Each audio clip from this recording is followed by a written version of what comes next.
Hello everybody, it's Josie here. I'm going to be doing another tag video today. So the tag I'm doing today is the mid-year freakout tag. So it's mid-year, I can't believe we are already in the end of June. My God, it's the end of June, it's almost July.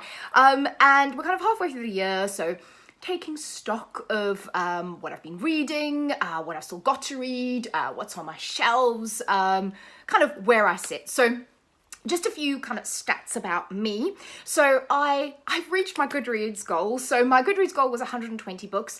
I'm on 140 at the moment. I will say I've read a lot of books in the first half of the year. So I've just spent whole weekends literally just reading and doing a lot of readathons. So I have read a lot of books. So I'm really excited that I've actually already passed my goal, which makes me think I'm gonna have to put it up much higher for next year, or just read less and get out more. So I'm really excited about that. And then also, I had a hellish TBR shelf at the beginning of the year. So I think it was 89 or 90 odd, close on 100 books on my shelves to read, which is insane. And that's not counting any new ones I bought. That was literally all hangover from 2018. So I've now got it down to about 46, I think, and I have bought in a lot of new books as well. So luckily as they've been coming in, they've been going out. So I've got about 46 left to read sort of on my TBR shelf, including any new purchases. So I'm quite pleased that I've at least gotten it down by more than half. Very excited about that. So on to the tag. I've got the questions here in front of me here. So this is kind of just the best, the worst, what I'm planning to read, all of that stuff. So here goes. So, and also, just to say, I think the original tags were Kami and Ellie, and I'll link those below. So thank you for creating them, because it's a cool tag. So, the best book you've read so far in 2018. Now, I am indecisive in the sense that I cannot pick just one book, so I've picked a few. Sorry. So some of the ones that just kind of, like I just went with whatever came to my head first. So the first one, The Lost Coast, probably no surprise if you've seen my rather gushy video on this book. Loved it. Queer witches, there's a mystery kind of thriller element involved. You've got this group of witches called the Greys, and they are all somewhere on the queer spectrum. They love each other, they touch each other, they practice magic together. It is a gorgeous book. Amy Rose Capetta, one of my all-time favorite authors now. Love this. So that's one. Then the next one is Into the Drowning Deep by Mira Grant. This book I read in January, and weirdly when I looked at the question and said, what are your best books of the year so far, this popped up. And I think it's quite unusual for a book that you read 6 months ago that you're still thinking about it and thinking it was one of the best books, and I really enjoyed it. So, I mean, I would say this is sort of killer mermaids. It's about sirens, it's about an expedition out to the Mariana Trench.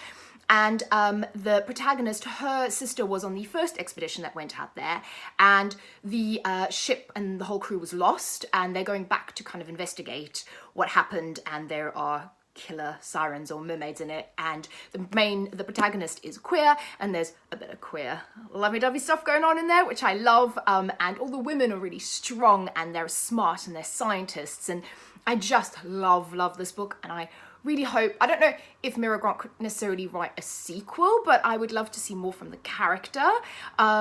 So yeah, I love this book. And then the last one that I'm kind of picking up is this one here. It's A Long Way to a Small and Angry Planet. This book, again, I did a very gushy video on Becky Chambers, on the whole series, but what I love about this is it's set in space. So this particular book deals with the crew of the Wayfarer. It's a spaceship that punches holes through space. They get paid to do this so that other ships can kind of go and navigate through space. But what I love about this is the characters and the relationships that Becky Chambers writes, and the fact that all of them, but yeah, the world is very gender fluid. You have a lot of gorgeous kind of queer characters, and this gorgeous female interspecies romance in this first book that I love. I would say the first book's still my favorite in the series, but I love them all. And I just, yeah, again, it's just something that stays with me, and just her description of humanity makes you question things like, what does it mean to be human? The whole series, what does gender actually mean? What do family structures mean? I just think she does an amazing job. So I love that book.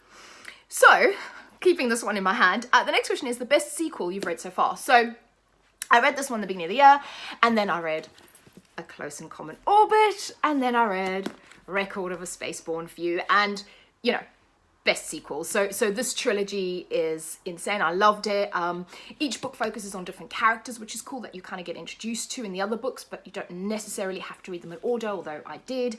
And like I said, it just makes you think about being human, makes you think about relationships, makes you think about gender, sexuality, family norms, values, conventions, all of these things. I think it's so much more than just a sci-fi series, and I really love it, and I'm hoping that Becky Chambers writes more in this gorgeous universe, because I will pick up anything and read anything she does in this universe, and I love it.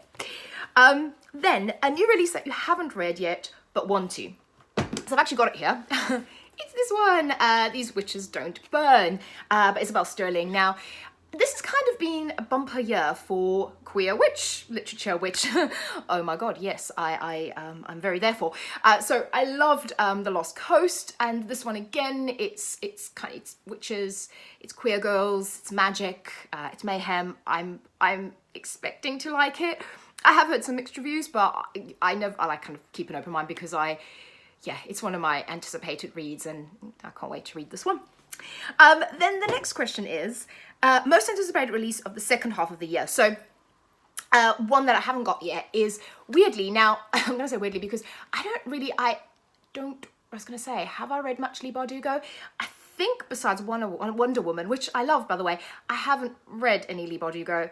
Oh no, I did. I read Daughter of Smoke and Bone many moons ago, I think when I was still a teenager or in my early 20s. So I haven't really read anything other than that. But Leigh Bardugo is coming out with a new book called The Ninth House, which just sounds incredible. And it's not fantasy as far as I can tell. It's kind of like boarding school, secret society type of things. I just think the synopsis sounds really good, so I'm really looking forward to reading that one. And then the next one is I was just checking the title, Girls of Storm and Shadow, which is the follow-up to Girls of Paper and Fire by Natasha Nagan. I loved that book, and I cannot wait to see what happens to those characters and how that kind of series continues. So I'm massively looking forward to those two. Then, my biggest disappointment of the year, it's actually kind of a hard question. So I kind of went by a book that I was expecting good things from, and then I just ended up DNFing it because I just didn't like it. And that's The Hitchhiker's Guide to the Galaxy. I'd really been getting into sci-fi at the tail end of last year, beginning of this year. And it was one that people kept saying, oh my God, that's so funny, it's so good. And I just maybe I just didn't get it. It just wasn't for me. So that was kind of one of my biggest disappointments of the year, because I was expecting it to be really good. I was expecting to love it. And I kind of didn't. So my biggest surprise of the year, I've got it with me here. It's this one over here. It's The Girl with All the Gifts. Again, I picked this book up kind of like on a whim, because I'd heard a lot of people talking about it, and I thought, oh, well, I'm going to give it a go. And basically, you know, people said, oh, it was a zombie story, but it was so much more than that. So it focuses on, I'm trying to remember what her name is, Melanie. It focuses on Melanie, who's actually a little girl, and I have to say, the opening scenes are quite harrowing, but it focuses, so Melanie she's essentially a zombie. She carries a zombie virus, and it's basically post-apocalyptic in the sense that this zombie virus has kind of taken over the world, and you have a few people left who are still sort of human, and then some survivors, and then other people that have succumbed to the kind of the zombie disease, which just sounds like a straight up horror zombie type thing, but it's so much more than that. It's such a take again on humanity and the value of life, and just how we see, who do we deem worthy, how we see each other, what we do, how compassion, understanding differences. I just thought it was a really great book. I was really surprised and shocked by how much I loved this and how deep actually I think the story went. And that's a sequel I need to read. I definitely need to read The Boy on the Bridge, which is actually a prequel to this, which I think will be really interesting. But yeah, biggest surprise of the year. Then, the next one, my favourite new author, debut or new to me. So this is actually new to me because Christy Logan. Christy Logan has been around for a while, and also how gorgeous is that cover? And this is the first time I'd read one of her books, is The Gloaming. I've literally just read it. And I could kick myself for waiting so long to read it, although at least now I have some backlisted titles I can still read. I love the way she writes. It's so beautiful. It's so lyrical. And she writes these gorgeous queer characters as well. It's kind of magical realism, which is something I really quite like when done well. And she does it really, really well. And this book specifically is gorgeous. It's about these two girls, it's about this family that lives on an island, and the sort of the magical realism part comes in is that when you die, you go up to the cliffs and you turn into a statue. And you have this family, mother, father, two daughters, and one of the daughters is gay, and she falls in love with a mermaid, but she's not. She's a woman.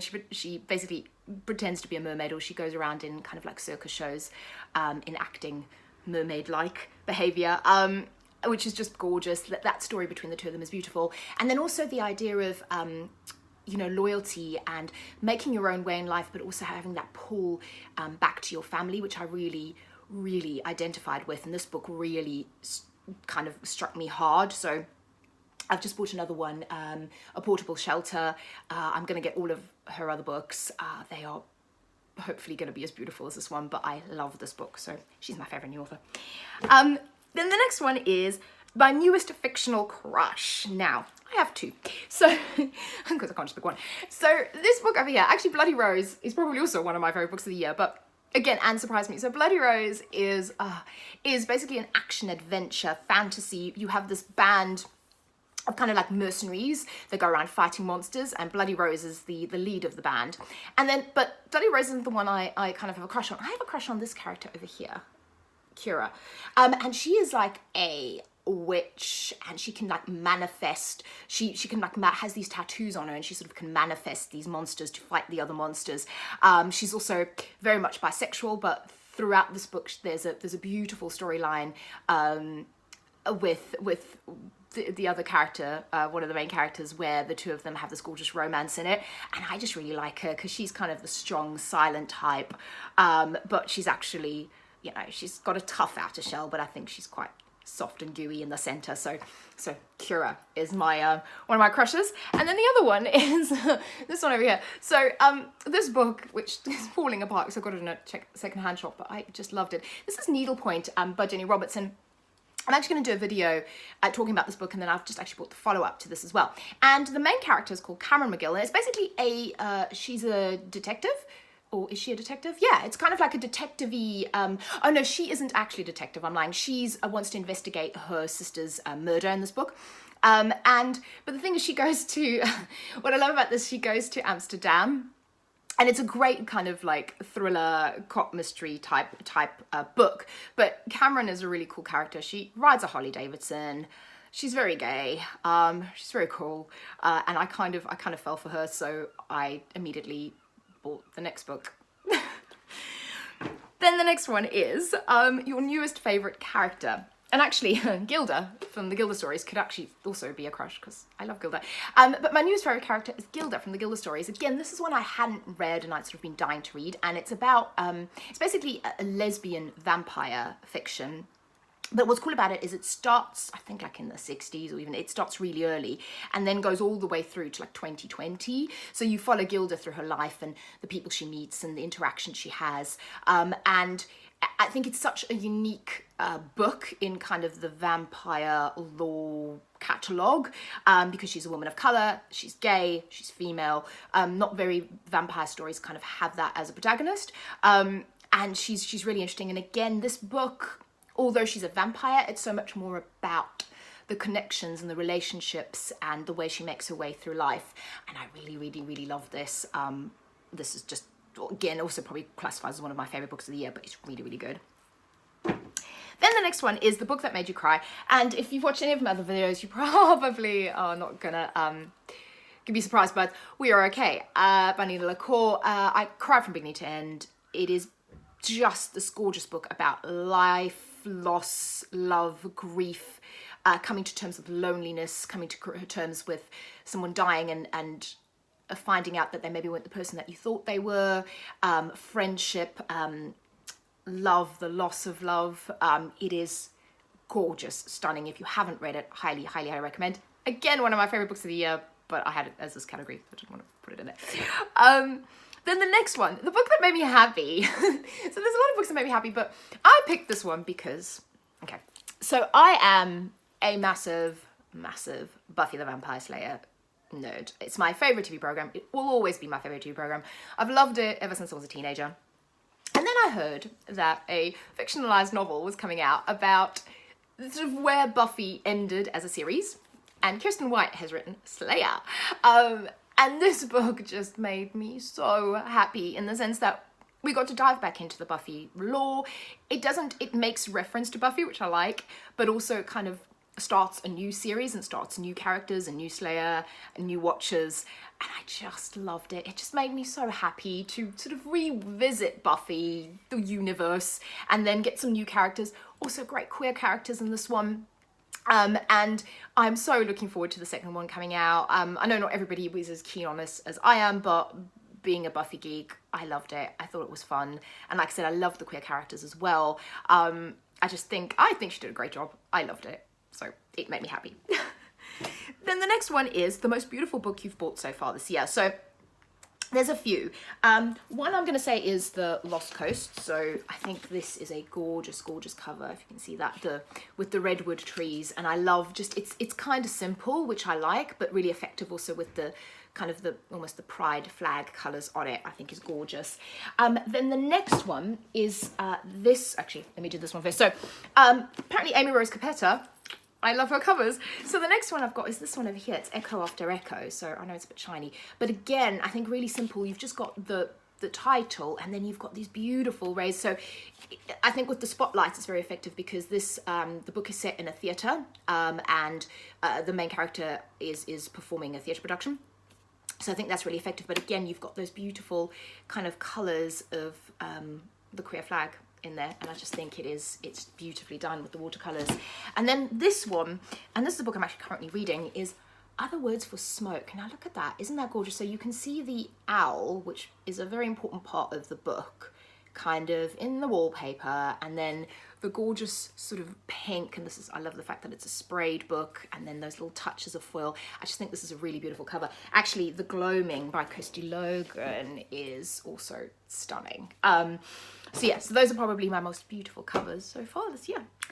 And then I think this is the last question. Yes, what books do you need to read by the end of the year? So I've just shown you one. It's this one over here. It's Echo After Echo by Amy Rose Capetta. I think this is going to complete my Amy Rose Capetta book love fest, and then I'm going to do a video talking about all of her books, but this one's very much next on my list to read. And then the other one is Perfectly Preventable Deaths. This over here. Again, this is quite a cool cover. I like that cover. So this again is kind of witchy, queer, again falls into that sort of spectrum of These Witches Don't Burn and The Lost Coast. Another one of the ones that I've been anticipating. So this is definitely on my list to read for the rest of the year. So that is me. All done. That's my mid-year freakout. Let me know if you've read any of these books. Let me know what you think of them. Let me know if you have any recommendations and kind of how your mid-year with reading is going. And I will speak to you all again very soon. Bye-bye.